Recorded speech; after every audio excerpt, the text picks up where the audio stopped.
Plenaryo sa Senado, gulong-gulo ang eksena. Lahat ay nagkakagulo, parang walang direksyon na. Biglang pumasok si Bato, takot at kabay dala. Hinabol pa ng NBI, buong bansa'y nagulat na. Paakit sa hagdanan, hingal sa pagtakbo.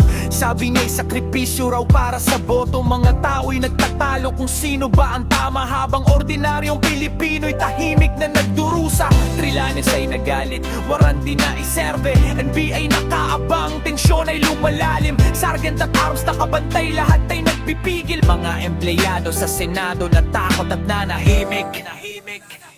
Kawawa ang mamayang Pilipino, pagod na sa ingay ng politiko. Habang sila'y nag-aaway sa pwesto't kapangyarihan, taong bayan na may hirap sa kabuhayan. Wala akong pakialam kung pula, berde o dilaw ka man o ano ang kulay ng bandila mo't sigaw. Ang mahalaga ay dignidad ng bawat Pilipino at soberanya ng bansang minamahal natin dito.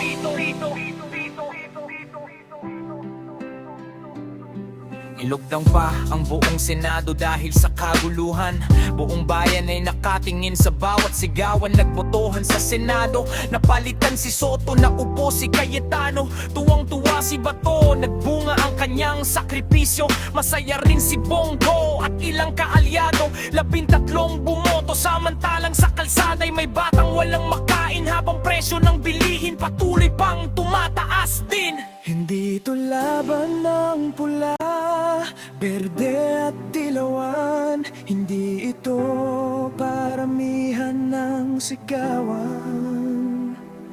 Ang tunay na laban ay paano mabubuhay ang ordinaryong Pilipinong iniwan ng lipunan. Habang sila'y nagtatalo sa kapangyarihan, mga magsasakay umiiyak sa kababaan ng presyo ng kanilang pinaghirapan. Mga manggagaway pagod na at kabataan na may nawawalan ng pag-asa. Kawawang mamayang Pilipino, sana matapos na ang gulong ito. Walang may gustong mag-away-away, ang nais lang ng lahat ay payapang buhay. Isa lang ang sigaw, ipaglaban natin ang ating soberanya at dangal ng bansang Pilipinas. Magkaisa sana, kahit iba-ibang kulay ang pinaglalaban, dahil iisa lang ang ating bayan. Sa huli, hindi politiko ang tunay na bida, kundi ang Pilipinong araw-araw lumalaban para sa pamilya.